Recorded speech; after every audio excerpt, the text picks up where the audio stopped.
As parents, Dan and his wife were shocked by the propaganda message their daughter heard over the loudspeaker that morning as a fourth grader. The principal had announced, "If you're a boy who wants to be a girl or a girl who wants to be a boy, this is a safe place for you." The very next day, Dan attended a school board meeting. At that time, he was preparing to begin treatment at Roswell Cancer Center in Buffalo, New York. Despite being seriously ill, he was determined to attend the board meeting and have his voice heard. It was all on a whim, but he did the best he could in the 3 minutes allowed. The following video is a public video of that school board meeting that Dan is providing for this reference. Here for the same reason, actually. My son is 6 years old, and I think I fully agree with everything that was said, that when I read Black Lives Matter, I said, of course they do.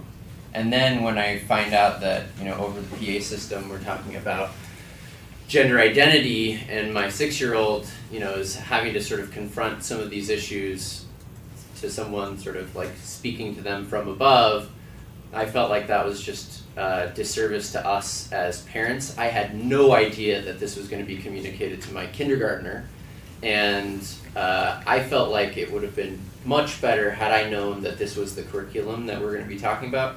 And I sort of share the same view. I don't agree with some of these principles, but even if we're sort of at that level, I certainly don't agree with how it was disseminated to my child.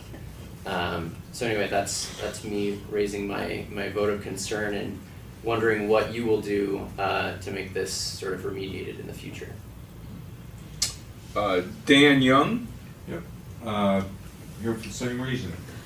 I got a little girl in fourth grade, comes home and says, "Daddy, guess what I heard this morning on the loudspeaker?" And it disgusts me. I agree with what these guys are saying, but I even go another aspect above that, because I'm a parent. I don't need people telling my child about gender issues or teaching my child about that. I feel like if that's something I want to do, I can do that at my home.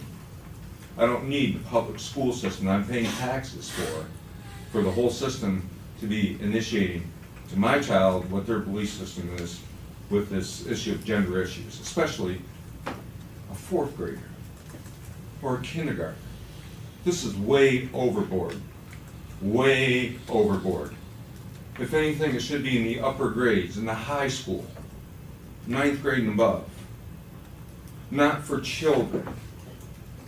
I mean, for God's sakes, can't my little girl keep her innocence? Can't she have her innocence? I had the same discussion with the principal of the school where this happens. And I brought up the Black Lives Matters. You know what? I grew up here. I'm a native of this area. I left when I was young. When I was a young man, I grew up here. I went down south. I lived there for 30 years. And I saw all the different aspects of what happens with racial issues. My little girl just left school down there where she had a kid tell her that she's going to stab her in the heart. Had another kid tell her she's going to be shot and that she was going to shoot her in the head. And this is in 3rd grade.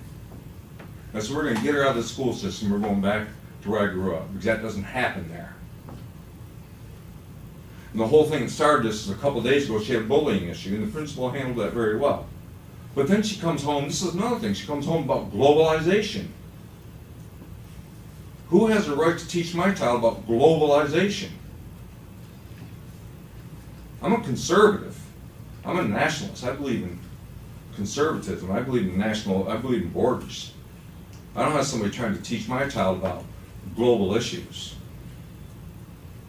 And then I see a flag hanging up the road here with gay pride written on it. In an elementary school. I mean, what is wrong? What is wrong? And I spoke to the principal about this, and I said, it's like beer and alcohol. It's legal. And so isn't gay issues are legal. And I don't have any problems with gay people. But they don't need to be bringing it onto my child. Not at that age. It's just like alcohol and tobacco. You don't start telling, it's another, I know it's not the same thing, but it is the same thing. Because why would you take a child, my child, and try to start putting this stuff across to my child? Time is up. It's not right. So the whole thing about Black Lives Matter, I told the principal, it should be all lives matter. It shouldn't be about, right now as a white male, I see it all the time on TV now and everything else, and now it's even coming through the school system about all these different groups. I think that's what's causing more division in our country than we've ever seen before. Mr. Young, thank you. Your time is